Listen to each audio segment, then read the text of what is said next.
এই বাংলাদেশে দরিদ্র বিমোচন করার জন্য সবচেয়ে বড় মাধ্যম হয়ে দাঁড়িয়েছে ভাইরাল হওয়া। ভাইরাল এটা আপনার কয়েকভাবে হওয়া যায়। কেউ যদি কন্টেন্ট ক্রিয়েট করতে গিয়ে ভাইরাল হয়, সে তো রাতারাতি মনে করেন আমাদের চেহারা পেয়ে গেল। মেয়ে যদি হয় রাস্তাঘাটে ফুল বিক্রি করতে বের হলে, বাস কন্টেন্ট ক্রিয়েটার তাদের সামনে পড়ে গেলে সে যদি ভাইরাল হয়ে যায়, সেও ধনী হয়ে গেল। এখন কথা হচ্ছে কি, সবার তো আর কন্টেন্ট ক্রিয়েট করার মতো যোগ্যতাও নাই, মোবাইলও নাই এই বাংলাদেশের হতদরিদ্র মানুষদের। আবার যারা রাস্তায় ফুল বিক্রি করবে, তাদের সবার সুন্দর চেহারাও নাই। তাহলে এই বাংলাদেশের যে বিশাল বড় একটা জনগোষ্ঠী আছে যারা হতদরিদ্র, যাদের এই অবস্থা, এগুলো তারা নিজেদেরকে সোশ্যাল মিডিয়ায় তুলে ধরতে পারে না, অথবা রাস্তাঘাটে তারা নিজেদের সৌন্দর্যের মাধ্যমে তা মানুষের কাছে ভাইরাল করতে পারে না, তাহলে তাদের অবস্থা কি হবে? বড় আশ্চর্যের বিষয় মনে হয় আমার কাছে।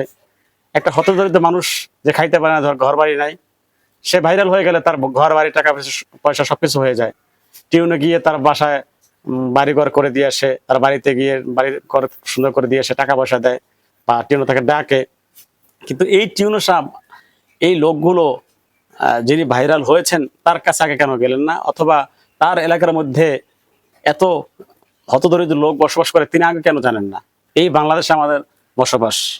আচ্ছা, এই নেট যদি না থাকে, তাহলে এই মানুষগুলো কি না খেয়ে মরবে? যাদের ঘর বাড়ি নেই, তারা ঘর বাড়ি ছাড়া খোলা আকাশে থাকবে? এর দায়িত্ব কি আমাদের দেশের মেম্বার, চেয়ারম্যান, এমপি, মন্ত্রী, প্রধানমন্ত্রী এবং টিউনো সহ যারা আছেন আরো, তাদের কি দায়িত্ব নাই? ভাইরাল হবে, বাস চোখে পড়বে, সবার চোখে পড়বে, তখন তাকে টাকা দিয়ে রাতারাতি ধনী বানিয়ে দেওয়া এবং তার বাড়িঘর সবকিছুর ব্যবস্থা করে দেওয়া। এই কালচার যদি চলতে থাকে, তাহলে তো আমার মনে হয় যে ঘরে ঘরে কন্টেন্ট ক্রিয়েটার তৈরি হয়ে যাবে। ঘরে ঘরে কন্টেন্ট ক্রিয়েটার তৈরি হয়ে যাবে, কাজের লোক আর খুঁজে পাওয়া যাবে না। বিদেশ থেকে লোক এসে বাংলাদেশে কাজ করা লাগবে, কারণ সবাই তো কন্টেন্ট ক্রিয়েট করতে করতে আপনার সবাই ধনী হয়ে যাবে, আর এদের সাথে আর গরিব থাকবে না। বিপদে কিন্তু সরকারই পড়বে। কথা বোঝাইতে পারলাম?